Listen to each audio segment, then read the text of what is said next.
मुंबई में एक नए घर का सपना एक परिवार के लिए ये एक नई शुरुआत थी। लेकिन क्या होता है जब उस घर की दीवारें एक बहुत पुराने अनकहे दर्द को अपने अंदर छुपाए हुए हों। ये कहानी एक ऐसे ही सपने के एक भयानक दुस्वप्न में बदलने की है। एक ऐसी आत्मा की कहानी जिसका प्यार मौत के बाद भी जिंदा था। जरा सोच कर देखिए, किसी रात कोई अपनी ही बेटी के मुंह से ये शब्द सुने तो कैसा लगेगा। बस यही वो पल था जब उस परिवार को ये एहसास हुआ कि उनके घर में कुछ बहुत बहुत ही ज्यादा गलत है।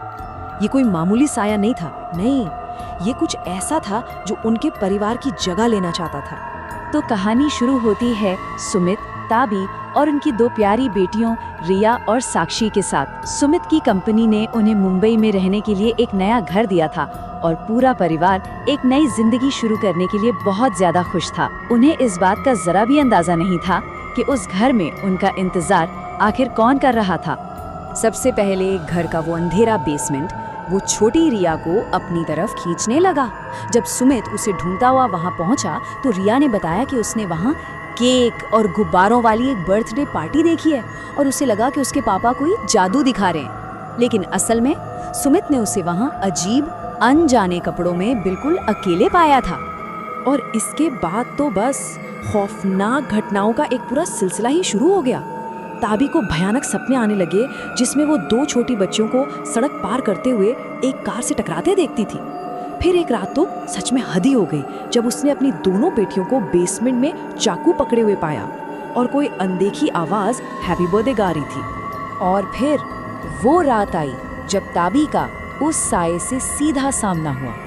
उसने कांपते हुए सुमित को जगाया और बताया कि उसने एक आदमी को देखा है, एक जोकर को, जिसका चेहरा उसके बेहद बेहद करीब था। अब ये कोई सपना या वहम नहीं था, ये हकीकत थी। उनके घर में कोई और भी था। जब डर बर्दाश्त से बाहर हो गया तो परिवार ने माशाला नाम की एक पैरानॉर्मल विशेषज्ञ को बुलाया। माशाला के घर में कदम रखते ही उन्हें उस भारी और नेगेटिव एनर्जी का एहसास हो गया जो पूरे घर में फैली हुई थी। मार्शला ने उन्हें समझाया कि वो किसी आम भूत प्रेत से नहीं बल्कि एक जुनूनी आत्मा से जूझ रहे हैं। ये एक ऐसी आत्मा थी जो बच्चों से बात कर रही थी, उनके साथ खेल रही थी और उन्हें प्यार कर रही थी। उसे लगता था कि रिया और साक्षी उसी की बेटियां हैं। मार्शला की इस चेतावनी ने तो जैसे सुमित और ताबी के पैरों तले जमीन ही खिसका दी। अब ये मामला सिर्फ डर या सायों का नहीं रह गया था, उनकी बच्चियों की जिंदगी दांव पर लगी थी, क्योंकि वो आत्मा उन्हें अपनी दुनिया में खींचने की कोशिश कर रही थी। मार्शला ने जो खुलासा किया वो और भी डरावना था।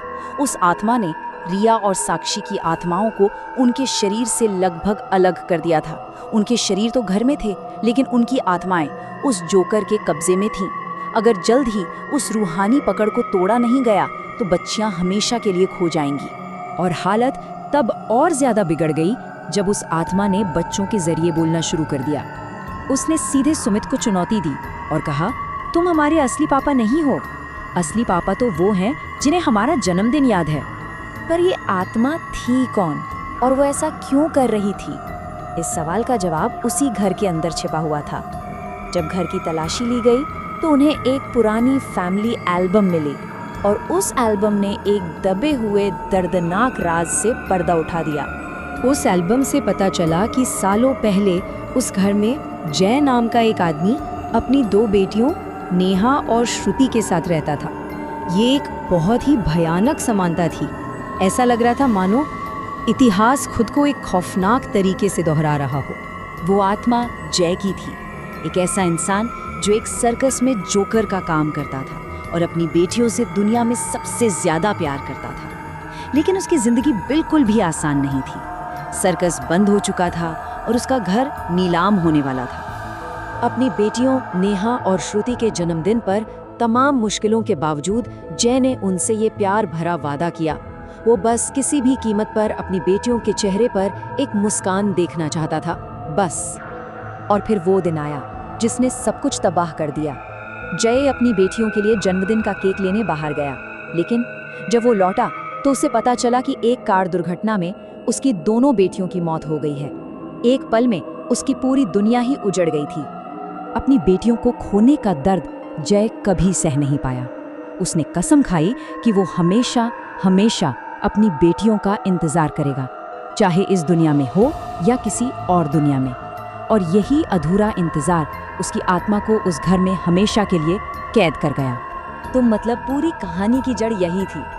जय का दुख इतना ज्यादा गहरा था कि उसकी आत्मा जैसे समय में ही कहीं भटक गई थी।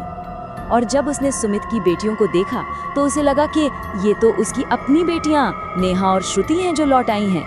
वो तो बस उनके साथ अपना वो अधूरा जन्मदिन मनाना चाहता था। अब जब सच्चाई सामने आ गई तो मार्शला जानती थी कि उसे क्या करना है। जय की आत्मा को भगाने या डराने की जरूरत नहीं थी, बल्कि उसके दर्द को समझकर उसे शांति देने की जरूरत थी। मार्शला ने अपनी शक्तियों का इस्तेमाल करते हुए नेहा और श्रुति की आत्माओं को उस बेसमेंट में बुलाया, ताकि सालों के इंतजार के बाद एक पिता अपनी बेटियों से मिल सके। ये दो दुनियाओं के पार एक दर्दनाक लेकिन बहुत जरूरी पुनर्मिलन था। जैसे ही जय ने अपनी असली बेटियों को देखा, उसका सालों का इंतजार खत्म हो गया। उसकी बेटियों ने उसे गले लगाया और कहा कि वो दुनिया के सबसे अच्छे पापा हैं। और यही वो शब्द थे जिन्हें सुनने के लिए जय की आत्मा इतने सालों से तड़प रही थी। अपनी बेटियों से मिलने के बाद जय की आत्मा को आखिरकार शांति मिल गई। वो अपनी बेटियों के साथ हमेशा के लिए चला गया। और ठीक उसी पल रिया और साक्षी पर से उसका असर खत्म हुआ और वो दोनों गहरी नींद से जाग गईं। सुमित का परिवार अब पूरी तरह से सुरक्षित था। ये कहानी हमें एक बहुत गहरी बात सिखाती है। कहते हैं कि मौत के साथ सारे रिश्ते खत्म हो जाते हैं, लेकिन प्यार वो एक धागा है जो इतना मजबूत होता है कि वो जिंदा लोगों की दुनिया को मुर्दों की दुनिया से भी जोड़े रख सकता है। तो अंत में एक सवाल सबके लिए छोड़ जाते हैं। अगर एक पिता का अपनी बेटियों के लिए प्यार इतना ज्यादा शक्तिशाली हो सकता है कि वो मौत की सरहदों को भी पार कर जाए, तो ये हमें अपनी जिंदगी में बनाए गए रिश्तों की ताकत और उनकी कीमत के बारे में क्या सिखाता है?